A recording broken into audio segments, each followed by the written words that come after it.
सफर TV देख रहे तमाम दर्शकों का स्वागत करते हैं। मैं हाँ नीलम ढिल्लों। बुलेटिन की शुरुआत करते हैं अज दी कुछ खास खबरों तो। सब तो पहला चोणवीं खबरां। कैप्टन के शहर में शुरू हुई सिद्धू वर्सिस कैप्टन फ्लैक्स वार। कैप्टन के हक में लगे पोस्टर।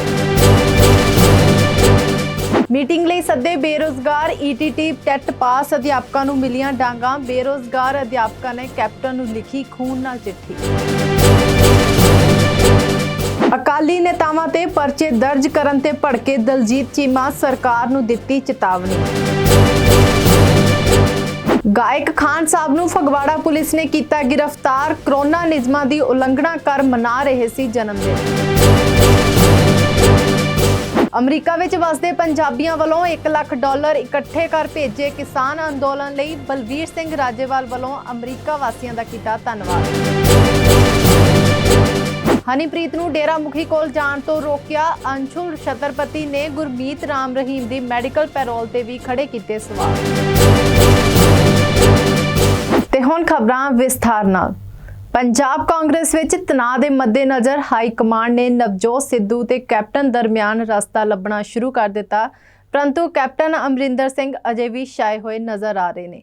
कैप्टन के साथी विधायक हुण कैप्टन के हक में पोस्टर वार कर रहे हैं। इस कड़ी तहत सुल्तानपुर लोधी तो कांग्रेस के विधायक नवतेज चीमा, जिन्हों ने पहला भी कैप्टन के हक में ट्वीट किया सी, उन्होंने मीडिया में बयानबाजी करदियां साथी विधायकों नाल मुलाकात कर कैप्टन का समर्थन किया। जिक्रयोग है कि सुल्तानपुर लोधी विच वड्डे पोस्टर होर्डिंग्स लगा के उन्होंने 2022 के कैप्टन की आवाज़ बुलंद की, जो लोगों में चर्चा का विषय है। जिस तरह पोस्टर वार वध रहा, उस तरह हाईकमान ते दबाव भी वध रहा।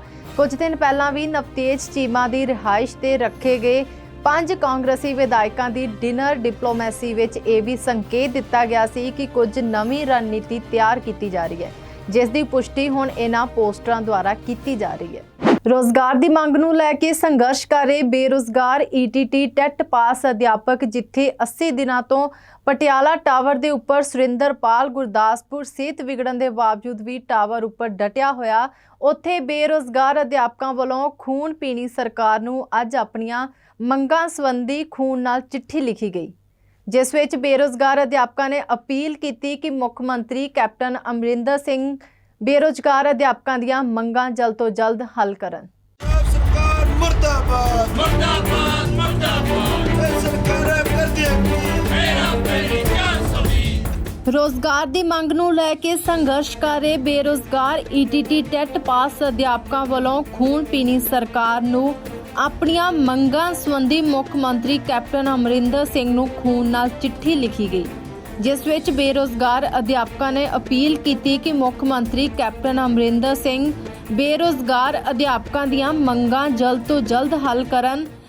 ईटीटी टैट पास बेरोजगार अध्यापक यूनियन वालों जिहड़ा अज खून नाल जिहड़ा खाता है वो लिखिया गया मानयोग मुख मंत्री साहब नूं, जिहड़ा खून नाल खाता है वो लिखिया गया क्योंकि 80 दिनों तो साडा साथी जिहड़ा सुरिंदरपाल गुरदासपुर तो लगातार टावर के उपर डटिया होया। साथी नूं असीं भी कई बार अपील कर रही थले उतरन दी, लेकिन साथी रोजगार की मांग नूं लैके अड़िया होया कि जिहड़ा रोजगार है वो दिता जाए। ईटीटी की पोस्ट ईटीटी नूं जिहड़ी पहल है वो दिती जाए, चाहे वो 2364 पोस्टां ने, चाहे 10 तो 12,000 पोस्ट दे के प्रैफरेंस के आधार पर जिहड़ा विचारिया जाए। अज बाद दोपहर जदों बेरोजगार ईटीटी टैट पास अध्यापकों नूं प्रशासन वालों YPS चौक ते मीटिंग लई सद्दिया गया तो पुलिस प्रशासन वालों बेरोजगार अध्यापकों उपर डांगा भराईयां गईयां। बेरोजगार अध्यापकों प्रति मंदी शब्दावली वरती गई। जदों बेरोजगार अध्यापकों ने बार बार कहा कि प्रशासन ने सद्दिया तो पुलिस प्रशासन बेरोजगार अध्यापकों ते लाठीचार्ज करन तो नहीं हटी। ईटीटी टैट पास बेरोजगार अध्यापक यूनियन नूं जिहड़ा मीटिंग वास्ते बुलाया गया सी YPS चौक ते, जिवें असीं मीटिंग लई उत्ते पहुंचे ਤਾਂ ਜਿਹੜਾ BEd ਦੇ ਉੱਪਰ ਲਾਠੀ ਚਾਰਜ ਕੀਤਾ ਗਿਆ ਸੀ, ਪੁਲਿਸ ਪ੍ਰਸ਼ਾਸਨ ਨੇ ਦੇਖ ਸਾਥੀ ਵੱਲੋਂ ਸਾਡੇ ਨਾਲ ਗਾਲੀ ਗਲੋਚ ਕਰਨਾ ਸ਼ੁਰੂ ਕਰਤਾ। ਜਦੋਂ ਅਸੀਂ ਗਾਲੀ ਗਲੋਚ ਤੋਂ ਉਹਨਾਂ ਨੂੰ ਰੋਕਿਆ ਤਾਂ ਉਹਨਾਂ ਨੇ ਸਾਡੇ ਤੇ ਲਾਠੀ ਚਾਰਜ ਜਿਹੜਾ ਕਰਨਾ ਉਹ ਸ਼ੁਰੂ ਕਰ ਦਿੱਤਾ ਗਿਆ, ਜਿਹਦੇ ਸਾਡੇ ਸਾਥੀਆਂ ਨੂੰ ਜਰਨੈਲ ਨਾਗਰੇ ਨੂੰ ਬਾਹਾਂ ਦੇ ਉੱਪਰ ਜਿਹੜੀ ਸੱਟ ਹੈ ਉਹ ਲੱਗੀ ਹੈ, ਮੈਨੂੰ ਲੱਤ ਦੇ ਉੱਪਰ ਸੱਟ ਲੱਗੀ ਹੈ ਔਰ ਇੱਥੇ ਗੁੱਟ ਦੇ ਉੱਪਰ, ਔਰ ਸਾਡੇ ਸਾਥੀ ਜਿਹੜਾ ਕਾਕਾ ਜੀ ਹੈ ਉਹਨਾਂ ਨੂੰ ਜਿਹੜਾ ਬਲਵਿੰਦਰ ਜੀ ਉਹਨਾਂ ਨੂੰ ਪੈਰ ਦੇ ਉੱਪਰ ਜਿਹੜਾ ਸੱਟ ਉਹ ਲੱਗੀ ਹੈ। ਜਿਹੜਾ ਪੁਲਿਸ ਪ੍ਰਸ਼ਾਸਨ ਦਾ ਇਹ ਰਵੱਈਆ ਬਿਲਕੁਲ ਸਾਨੂੰ ਸਮਝ 'ਚ ਨਹੀਂ ਆਇਆ। ਇੱਕ ਤਾਂ ਸਾਨੂੰ ਮੀਟਿੰਗ ਤੇ ਬੁਲਾਇਆ ਗਿਆ, ਉੱਪਰੋਂ ਸਾਡੇ ਤੇ ਜਿਹੜਾ ਲਾਠੀ ਚਾਰਜ ਕੀਤਾ ਗਿਆ, ਸਾਡੇ ਨਾਲ ਗਾਲੀ ਗਲੋਚ ਕੀਤਾ ਗਿਆ। ਇਹ ਬਿਲਕੁਲ ਜਿਹੜਾ ਪੁਲਿਸ ਦਾ ਰਵੱਈਆ ਨਿੰਦਣਯੋਗ ਸੀ। ਬੇਰੁਜ਼ਗਾਰ ਅਧਿਆਪਕਾਂ ਨੇ ਕਿਹਾ, ਜੇਕਰ ਸਾਡੀਆਂ ਮੰਗਾਂ ਜਲਦ ਹੱਲ ਨਾ ਕੀਤੀਆਂ ਗਈਆਂ ਤਾਂ 11 ਜੂਨ ਨੂੰ ਹੋਣ ਵਾਲੇ ਮੋਤੀ ਮਹਿਲ ਦੇ ਘਿਰਾਓ ਦੌਰਾਨ ਜੋ ਜਾਨੀ ਮਾਲੀ ਨੁਕਸਾਨ ਹੋਵੇਗਾ ਉਸ ਦਾ ਜ਼ਿੰਮੇਵਾਰ ਪੰਜਾਬ ਸਰਕਾਰ ਤੇ ਪ੍ਰਸ਼ਾਸਨ ਹੋਵੇਗਾ। ਭੰਡੀ ਪ੍ਰਚਾਰ ਪੂਰੇ ਪੰਜਾਬ ਦੇ ਵਿੱਚ ਲਗਾਤਾਰ ਚੱਲ ਰਿਹਾ ਹੈ ਔਰ ਜਿਹੜੇ ਕੈਪਟਨ ਸਾਹਿਬ ਕਹਿ ਰਹੇ ਕਿ 16 ਲੱਖ ਨੌਕਰੀਆਂ ਪੰਜਾਬ ਵਿੱਚ ਦਿੱਤੀਆਂ, ਪੰਜਾਬ ਦੇ ਲੋਕਾਂ 'ਚ ਗਏ ਆ ਔਰ ਪੰਜਾਬ ਦੇ ਲੋਕਾਂ ਨੂੰ ਪਿੰਡਾਂ ਦੇ ਵਿੱਚ ਭੰਡੀ ਪ੍ਰਚਾਰ ਦੌਰਾਨ ਅਸੀਂ ਪੁੱਛਿਆ ਕਿ ਤੁਹਾਨੂੰ ਰੁਜ਼ਗਾਰ ਮਿਲਿਆ, ਕਿ ਤੁਹਾਡੇ ਪਿੰਡ 'ਚ 113 ਨੌਕਰੀਆਂ ਮਿਲੀਆਂ, ਕਿਉਂਕਿ 13,000 ਪਿੰਡ ਹੈ ਜਿਹੜਾ ਪੰਜਾਬ ਦਾ ਪੜਦਾ ਔਰ ਪੰਜਾਬ ਦੇ ਲੋਕ ਇਹੀ ਕਹਿ ਰਹੇ ਕਿ ਸਾਡੇ ਪਿੰਡ ਦੇ ਵਿੱਚ ਇੱਕ ਵੀ ਨੌਕਰੀ ਹੈ ਜਿਹੜੀ ਮੁਹੱਈਆ ਉਹ ਨਹੀਂ ਕਰਵਾਈ ਗਈ। ਸੋ ਇੱਕ ਟਕਵੰਜ ਛੱਡਿਆ ਜਾ ਰਿਹਾ ਹੈ, ਇੱਕ ਜੁਮਲਾ ਛੱਡਿਆ ਜਾ ਰਿਹਾ ਕੈਪਟਨ ਸਾਹਿਬ ਵੱਲੋਂ। ਅਸੀਂ ਕੈਪਟਨ ਸਾਹਿਬ ਨੂੰ ਦੱਸ ਦਈਏ, ਅੱਜ ਜਿਹੜਾ ਮਾਣਯੋਗ ਮੁੱਖ ਮੰਤਰੀ ਸਾਹਿਬ ਨੂੰ ਅਸੀਂ ਅਪੀਲ ਕੀਤੀ ਹੈ ਚਿੱਠੀ ਰਾਹੀਂ ਕਿ ਜਿਹੜੇ 2364 ਪੋਸਟਾਂ ਨੂੰ ਫਸਟ ਪ੍ਰੈਫਰੈਂਸ ਦੇ ਕੇ ਵਿਚਾਰਿਆ ਜਾਵੇ ETT ਦੀ, ਔਰ ਕਿਉਂਕਿ ਸਾਡੀ ਹੋਂਦ ਦੀ ਲੜਾਈ ਹੈ ਉਹਦੇ ਲਈ ਅਸੀਂ ਲੜ ਰਹੇ ਹਾਂ ਔਰ ਜਿਹੜੀ 10 ਤੋਂ 12,000 ਪੋਸਟ ਹੈ ਜਿਹੜੀ ਫਸਟ ਪ੍ਰੈਫਰੈਂਸ ਦੇ ਕੇ ਦਿੱਤੀ ਜਾਵੇ। ਆਉਣ ਵਾਲੇ ਦਿਨਾਂ ਦੇ ਵਿੱਚ ਬੱਚਿਆਂ ਸਮੇਤ ਅਸੀਂ ਜਿਹੜਾ ਮੋਤੀ ਮਹਿਲ ਦਾ ਘਿਰਾਓ ਕਰਾਂਗੇ, ਜਿੰਦੇ 'ਚ ਸਾਡੇ ਮਾਂ-ਬਾਪ ਬੱਚੇ ਤੱਕ ਹੋਣਗੇ। ਜੇ ਮੁੱਖ ਮੰਤਰੀ ਸਾਹਿਬ ਨੇ ਸਾਡੀ ਜਿਹੜੀ ਗੱਲ ਹੈ ਉਹ ਨਾ ਸੁਣੀ, ਪੰਜਾਬ ਸਰਕਾਰ ਨੇ ਸਾਡੀ ਗੱਲ ਨਾ ਸੁਣੀ, ਡਾਂਗਾ ਤਾਂ ਬਹੁਤ ਵਾਰ ਸਹਿ ਲੀਆਂ, ਬਸ ਗੋਲੀਆਂ ਚਲਾਉਣੀਆਂ ਬਾਕੀ ਨੇ। ਅਸੀਂ ਕੈਪਟਨ ਸਰਕਾਰ ਨੂੰ ਕਹਿ ਦਈਏ ਵੀ ਤਿਆਰ ਹੋ ਜਾਓ ਗੋਲੀਆਂ ਚਲਾਉਣ ਲਈ, ਅਸੀਂ ਆਉਣ ਨੂੰ ਤਿਆਰ ਆ ਮੋਤੀ ਮਹਿਲ ਦੇ ਅੱਗੇ। ਅਸੀਂ ਕਿਸੇ ਵੀ ਗੱਲ ਤੋਂ ਪਿਛਾਂਹ ਨਹੀਂ ਹਟਾਂਗੇ ਔਰ ਇਹੀ ਜਿਹੜੀ ਮੰਗ ਅਸੀਂ ਜੋ ਕਰ ਰਹੇ ਹਾਂ। ਵੈਕਸੀਨ ਘਪਲੇ ਖਿਲਾਫ ਅਕਾਲੀ ਦਲ ਵੱਲੋਂ ਸਿਹਤ ਮੰਤਰੀ ਦੀ ਰਿਹਾਇਸ਼ ਅੱਗੇ ਧਰਨਾ ਦੇਣ ਤੇ ਅਕਾਲੀਆਂ ਖਿਲਾਫ ਦਰਜ ਕੀਤੇ ਮੁਕੱਦਮਿਆਂ ਬਾਰੇ ਪਾਰਟੀ ਦੇ ਮੁੱਖ ਬੁਲਾਰੇ ਡਾਕਟਰ ਦਲਜੀਤ ਚੀਮਾ ਨੇ ਸਖਤ ਪ੍ਰਤੀਕਿਰਿਆ ਦਿੰਦੇ ਕਿਹਾ, ਅਕਾਲੀ ਦਲ ਖਿਲਾਫ ਮੁੱਖ ਮੰਤਰੀ ਇੱਕ ਛੱਡ ਕੇ ਭਾਵੇਂ 1000 ਪਰਚੇ ਦਰਜ ਕਰ ਲਵੇ, ਪਰ ਅਕਾਲੀ ਦਲ ਭ੍ਰਸ਼ਟਾਚਾਰਾਂ ਦੇ ਖਿਲਾਫ ਆਪਣੀ ਆਵਾਜ਼ ਬੁਲੰਦ ਕਰਦਾ ਰਹੇਗਾ। ਕੇਂਦਰ ਸਰਕਾਰ ਵੱਲੋਂ ਪੰਜਾਬ ਨੂੰ ਗੁੱਡ ਗਵਰਨੈਂਸ 'ਚ ਪਹਿਲਾ ਸਥਾਨ ਦੇਣ ਬਾਰੇ ਵੀ ਦਲਜੀਤ ਚੀਮਾ ਨੇ ਤਿੱਖੀਆਂ ਟਿੱਪਣੀਆਂ ਕੀਤੀਆਂ। ਦੱਸਣਯੋਗ ਹੈ ਕਿ ਬੀਤੇ ਦਿਨ ਵੈਕਸੀਨ ਘਪਲੇ ਨੂੰ ਲੈ ਕੇ ਅਕਾਲੀ ਦਲ ਦੇ ਪ੍ਰਧਾਨ ਸੁਖਬੀਰ ਬਾਦਲ ਦੀ ਅਗਵਾਈ 'ਚ ਅਕਾਲੀ ਕਾਰਕੁਨਾਂ ਨੇ ਸਿਹਤ ਮੰਤਰੀ ਬਲਵੀਰ ਸਿੰਘ ਸਿੱਧੂ ਦੀ ਰਿਹਾਇਸ਼ ਅੱਗੇ ਧਰਨਾ ਲਾਇਆ ਸੀ। ਇਸ ਦੌਰਾਨ ਪੰਜਾਬ ਦੀ ਅਕਾਲੀ ਲੀਡਰਸ਼ਿਪ ਮੋਹਾਲੀ ਪਹੁੰਚੀ। ਪੁਲਿਸ ਵੱਲੋਂ ਕਰੋਨਾ ਨਿਯਮਾਂ ਦੀ ਉਲੰਘਣਾ ਨੂੰ ਲੈ ਕੇ ਅਕਾਲੀ ਆਗੂਆਂ ਖਿਲਾਫ ਕੇਸ ਦਰਜ ਕੀਤੇ ਗਏ ਸਨ, जिस बारे डॉक्टर दलजीत सिंह चीमा वालों अपनी प्रतिक्रिया दी गई। देखिए, हमने एक बहुत ही इम्पॉर्टेंट मुद्दे के ऊपर सिंबॉलिक प्रोटेस्ट किया था, जिसमें सभी एमएलए, एक्स एमएलए और डिस्ट्रिक्ट प्रेसिडेंट शामिल हुए और पूरे अनुशासनबद्ध तरीके से हमने प्रोटेस्ट किया। हमारी मांग ये थी कि जो इतना बड़ा घोटाला हुआ है, वैक्सीन में जो महामारी के दौरान जो मुनाफाखोरी करने की कोशिश की गई है, उसके लिए हेल्थ मिनिस्टर तुरंत इस्तीफा दें और इस स्कैंडल की सीबीआई जांच हो, ताकि लोगों के सामने सच्चाई आ सके कि किन लोगों ने महामारी के दौर में ये व्यापार जो है अनएथिकल ये करना शुरू किया कि 600 रुपये प्रॉफिट एक डोज से सरकार ने कमाना शुरू किया प्राइवेट को बेचकर, आगे उनको 500-600 रुपया और कमाने की जो है वो परमिशन दी। तो हम तो उम्मीद करते थे कि हमारे प्रोटेस्ट करने से पहले ही गवर्नमेंट जो है जाग जाती, मुख्यमंत्री साहब इसकी गंभीरता को देख दे और तुरंत जो है उसका डिसमिस कर देते हैं मंत्री को। लेकिन हमें हैरानी हुई है कि करप्शन की आवाज़ को बुलाने के लिए अब पर्चे जो है दर्ज करने शुरू किए गए। तो मैं मुख्यमंत्री जी से कहना चाहता हूं कि ये चीज़ें हमें डरा नहीं सकती। श्रोमणी अकाली दल तो इमरजेंसी के दौरान भी नहीं दबा, तो ये पर्चे करके अगर आप बोलोगे कि आपको करप्शन की इजाज़त श्रोमणी अकाली दल दे देगा और महामारी के दौरान ऐसे अनएथिकल और अनलॉफुल एक्टिविटीज़ की इजाज़त दे देगा, तो ये आपकी समझ जो है गलत है।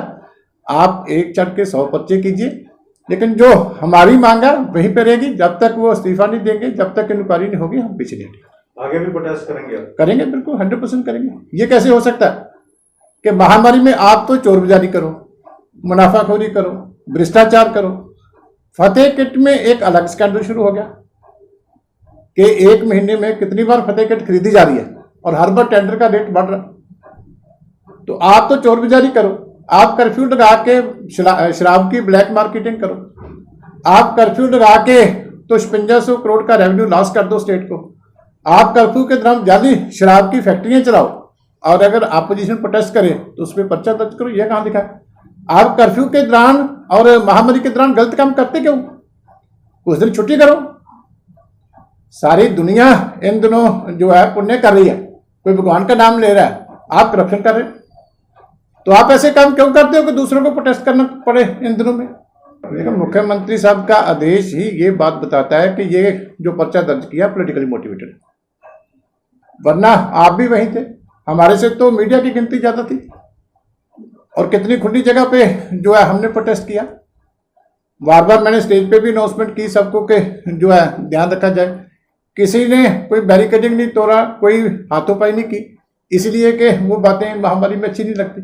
सुखबीर बादल पर भी पर्चा दर्ज हुआ। किसी के ऊपर क्या करेंगे? किसी के ऊपर करते हैं, कोई फर्क नहीं पड़ता, लेकिन सीएम का आदेश देना ये अनडेमोक्रेटिक है। ये सीएम से तो हम उम्मीद करते थे कि वो खुद आगे आके इसकी इंक्वायरी करेंगे और सीएम को खुद डर लग रहा है कि शायद मेरे ऊपर बात ना आ जाए। जो इतना धमकाना शुरू किया है उनको खुद को डर, उनको कुर्सी हिलने लगे कि शायद उसके बाद जो है इसकी जब इंक्वायरी होगी तो जड़े सीएम ऑफिस तक पहुंचेगी तो मुझे इस्तीफा ना देना पड़े। अब वो आदेश करने लगे कि इमीडिएटली पर्चा दे दो, सर बहुत बड़ी बात होगी। सुखबीर बादल ने कहा है कि मैं सीएम साहब से पूछता हूं कि जिस दिन 125 आदमी की मौत हुई, आपने उस दिन क्यों नहीं ऑर्डर किया ये पर्चा दर्ज करने के लिए? जिस दिन ये स्कैंडल मीडिया ने एक्सपोज किया, आपने उस दिन क्यों नहीं ऑर्डर किया विजिलेंस के चीफ को कि इमीडिएटली केस रजिस्टर करो और कोई भी हो उसके ऊपर एक्शन हो? बिल्कुल जो सरदार सुखबीर सिंह बादल ने अनाउंस किया है वो 100% सही है। ऐसे पर्चों से श्रोमणी अकाली दल दबने वाला नहीं। जो आगे की रणनीति होगी हम मीटिंग करेंगे, तय होगी, उसमें जो कुछ भी करना होगा पर्चों के डर से ये काम रुक नहीं सकता। सर गवर्नर के पास भी जाएंगे क्या? हाँ बिल्कुल, अगर नहीं इस्तीफे देंगे तो उनको रिक्वेस्ट करेंगे कि उनको डिसमिस करो। ਅਗਲੀ ਖਬਰ ਪੰਜਾਬ ਦੇ ਫਗਵਾੜਾ ਤੋਂ ਹੈ, ਜਿੱਥੇ ਪੰਜਾਬੀ ਗਾਇਕ ਖਾਨ ਸਾਹਿਬ ਨੂੰ ਫਗਵਾੜਾ ਪੁਲਿਸ ਨੇ ਕਰੋਨਾ ਨਿਯਮਾਂ ਦੀ ਉਲੰਘਣਾ ਦੇ ਮਾਮਲੇ 'ਚ ਗ੍ਰਿਫਤਾਰ ਕੀਤਾ। बेशक उसनू गिरफ्तार तो बाद जमानत दे दी गई। दस देइए खान साहब का 2 दिन पहला जन्मदिन सी ते खान दे दोस्त बैंड वाजे नाल केक कट्टण लई घर आए सन। इस समय दौरान किसी ने भी मास्क नहीं पाया होया सी ते ना ही समाजिक दूरी की पालना की। सिर्फ यही नहीं, रात का कर्फ्यू भी उस समय लागू सी। वीडियो विच वेख्या गया सी कि खान साहब अपने दोस्तां नाल भंगड़ा पा रहे ते करोना नियमां की उलंघना शरेआम कर रहे सन। पता किधर नु लै मैनू 1 2 3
ਸਾਨੂੰ ਅੱਜ ਹੀ ਸਵੇਰ ਪਤਾ ਲੱਗਾ ਵੀ ਵੀਡੀਓ ਵਾਇਰਲ ਹੋ ਰਹੀ ਸੀ ਜਿਹੜਾ ਕਿ ਗਾਇਕ ਹੈਗਾ ਆ ਆਪਣਾ ਇਮਰਾਨ ਖਾਨ ਇਲੀਅਸ ਖਾਨ, ਉਹਦੀ ਵੀਡੀਓ ਜਿਹੜੀ ਹੈਗੀ ਆ ਬਰਥਡੇ ਮਨਾ ਰਹੇ ਉਹ 7-8 ਦੀ ਰਾਤ ਨੂੰ ਜਿਹੜੀ ਹੁਣ ਤੱਕ ਦੀ ਸਾਨੂੰ ਗੱਲ ਪਤਾ ਲੱਗੀ 7-8 ਦੀ ਦਰਮਿਆਨੀ ਰਾਤ ਨੂੰ ਇਹਨਾਂ ਨੇ ਆਪਣਾ ਬਰਥਡੇ ਮਨਾਇਆ ਜਿਸ 'ਚ ਬੈਂਡ ਵੱਜ ਰਿਹਾ ਹੈ ਔਰ ਭੰਗੜਾ ਪਾ ਰਹੇ ਆ।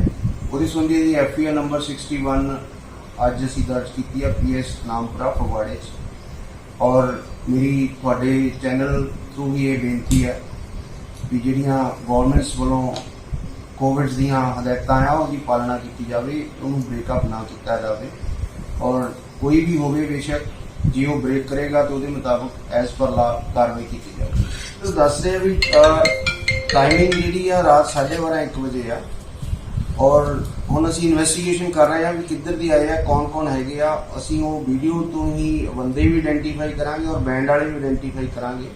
ਬਿਲਕੁਲ ਸਾਰਿਆਂ ਤੇ ਹੋਏਗਾ ਜੀ, ਕਿਉਂਕਿ ਉਹਨਾਂ ਨੂੰ ਬਕਾਇਦਾ ਉਹਨੀ ਪੈਸੇ ਲਏ ਹੋਣਗੇ। ਹਾਂਜੀ, ਜਦਕਿ ਰਾਤ ਦੇ ਸਮੇਂ ਮਨਾਈ ਹੈਗੀ ਆ ਬੈਂਡ ਦੀ।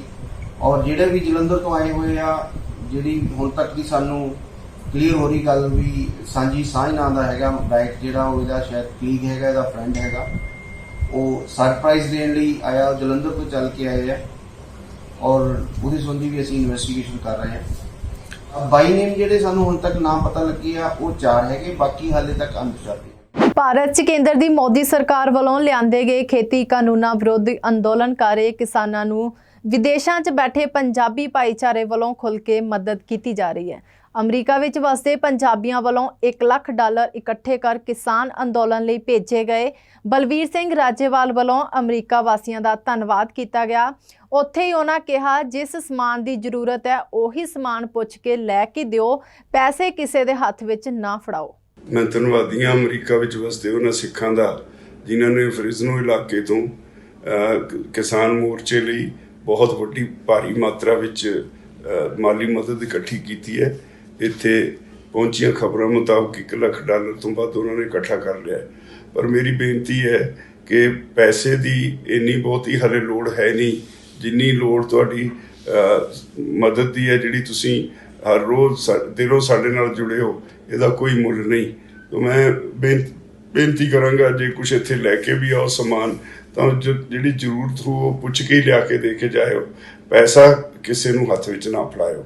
ਮੈਂ ਫਿਰ ਤੁਹਾਡਾ ਇੱਕ ਵਾਰੀ ਧੰਨਵਾਦ ਕਰਦਾ, ਤੁਸੀਂ ਇੰਨਾ ਸਾਡਾ ਖਿਆਲ ਰੱਖਦੇ ਹੋ, ਸ਼ੁਰੂ ਤੋਂ ਸਾਡੇ ਨਾਲ ਖੜੇ ਹੋ ਤੇ ਤੁਸੀਂ ਸਾਡੀ ਤਾਕਤ ਹੋ। ਤੁਹਾਡਾ ਧੰਨਵਾਦ ਕਰਨ ਲਈ ਮੇਰੇ ਕੋਲ ਸ਼ਬਦ ਨਹੀਂ। ਮਰਹੂਮ ਪੱਤਰਕਾਰ ਰਾਮਚੰਦਰ ਛਤਰਪਤੀ ਦੇ ਬੇਟੇ ਅੰਸ਼ੁਲ ਛਤਰਪਤੀ ਨੇ ਗੁਰਮੀਤ ਰਾਮ ਰਹੀਮ ਦੀ ਮੈਡੀਕਲ ਪੈਰੋਲ ਤੇ ਲਗਾਤਾਰ ਸਵਾਲ ਖੜੇ ਕਰ ਰਹੇ ਨੇ। ਉਹਨਾਂ ਨੇ ਪੰਜਾਬ ਹਰਿਆਣਾ ਹਾਈ ਕੋਰਟ ਦੇ ਮਾਨਯੋਗ ਚੀਫ ਜਸਟਿਸ ਨੂੰ ਇੱਕ ਪੱਤਰ ਲਿਖਿਆ ਜਿਸ ਵਿੱਚ ਇਸ ਸਾਰੇ ਮਾਮਲੇ ਦੀ ਨਿਗਰਾਨੀ ਕਰਨ ਦੀ ਅਪੀਲ ਕੀਤੀ। ਇਸ ਦੇ ਨਾਲ ਹੀ ਅੰਸ਼ੁਲ ਛਤਰਪਤੀ ਨੇ ਦੋਸ਼ ਲਗਾਇਆ ਕਿ ਡੇਰਾ ਮੁਖੀ ਨੂੰ ਦਿੱਤੀ ਗਈ ਪੈਰੋਲ ਵਿੱਚ ਵੀ ਨਿਯਮਾਂ ਦੀ ਉਲੰਘਣਾ ਕੀਤੀ ਜਾ ਰਹੀ ਹੈ। ਇਸ ਤੋਂ ਇਲਾਵਾ ਅੰਸ਼ੁਲ ਨੇ ਗੁਰੂਗ੍ਰਾਮ ਦੇ ਮੈਦਾਂਤਾ ਹਸਪਤਾਲ ਤੇ ਡੇਰਾ ਮੁਖੀ ਦੀ ਮੂੰਹ ਬੋਲਦੀ ਧੀ ਹਨੀਪ੍ਰੀਤ ਦਾ ਇੱਕ ਸੇਵਾਦਾਰ ਕਾਰਡ ਬਣਾਉਣ ਤੇ ਉਸ ਨੂੰ ਬਾਬੇ ਨਾਲ ਮਿਲਣ ਦੀ ਆਗਿਆ ਦੇਣ ਤੇ ਵੀ ਸਵਾਲ ਉਠਾਏ। ये जो डेरा सच्चा सौदा प्रमुख गुरमीत राम रहीम बलात्कार और पत्रकार छत्रपति की हत्या के मामले में उम्र कैद की सज़ा काट रहा है, उसको बार बार जिस तरीके से पैरोल पर बाहर लाकर और ये कहा जा रहा है कभी मदर की बीमारी के नाम पर, कभी मेडिकल लीव के आधार पर उसको बार बार 12 घंटे 15 घंटे इस तरीके से पहले लाया गया।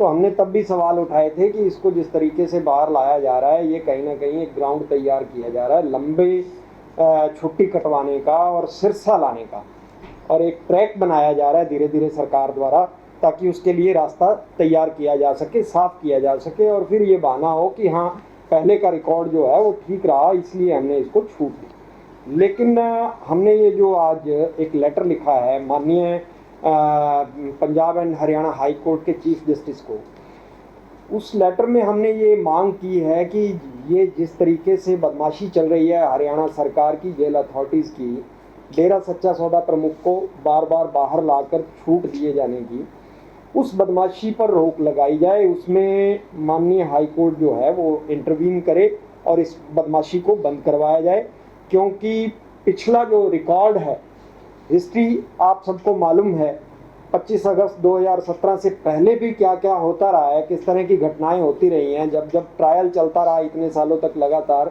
तो डेरा सच्चा सौदा प्रमुख ने हमेशा लॉ एंड ऑर्डर का मजाक बनाया, कानून को ठेंगा दिखाया। इवन कोर्ट में पेशी के दौरान हजारों की संख्या में उसके लठैत जो हैं वो सड़कों पर अपना कब्जा जमा लेते थे और हजारों की तादाद में लोग जो है न्यायालय परिसर के बाहर आकर अपना डेरा जमा लेते। तो ये कहीं ना कहीं कानून के साथ एक बांधा मजाक था। इस पर ब्रेक कभी नहीं लगाई गई। अल्टीमेटली 25 अगस्त 2017 को जो घटना घटित हुई, डेरा सच्चा सौदा प्रमुख को सजा सुनाए जाने के दौरान जैसे ही खिलाफ फासला आया, पंचकुला में, सिरसा में, पूरे हरियाणा पंजाब के अंदर जिस तरह की घटनाएं हुई और पूरे बड़े लेवल पर हिंसा की घटनाएं हुई, उसके बाद माननीय हाईकोर्ट को इसके अंदर इंटरवीन करना पड़ा। और उससे पहले भी जब ये सीबीआई इन्वेस्टिगेशन चली तो हाईकोर्ट ने खुद ये कहा कि हम इसकी मॉनिटरिंग करेंगे इन्वेस्टिगेशन की, क्योंकि उनको पता था कि दबाव किस तरीके से, पॉलिटिकल प्रेशर जो है इन मामलों के अंदर लगातार पड़ता रहा। उसके बाद 25 अगस्त की घटनाओं के बाद उन्होंने इंटरवीन किया। हरियाणा गवर्नमेंट पे किस तरीके की टिप्पणियां की, प्रशासनिक जो ढांचा था वो किस तरीके से फेल हुआ लॉ एंड ऑर्डर को कंट्रोल करने पर, उसके ऊपर जिस तरीके से हाई कोर्ट ने टिप्पणियां की, सरकार के ऊपर भी टिप्पणियां की और अल्टीमेटली आर्मी तक को, फोर्सेस को अलाउ किया उन्होंने कि शूट करो। और शूट के बाद 40 लोगों की जान गई लॉ एंड ऑर्डर को मेंटेन करने में। लाखों करोड़ों रुपयों की संपत्ति जो है वो स्वाह हुई, चाहे वो सरकारी थी या प्राइवेट थी।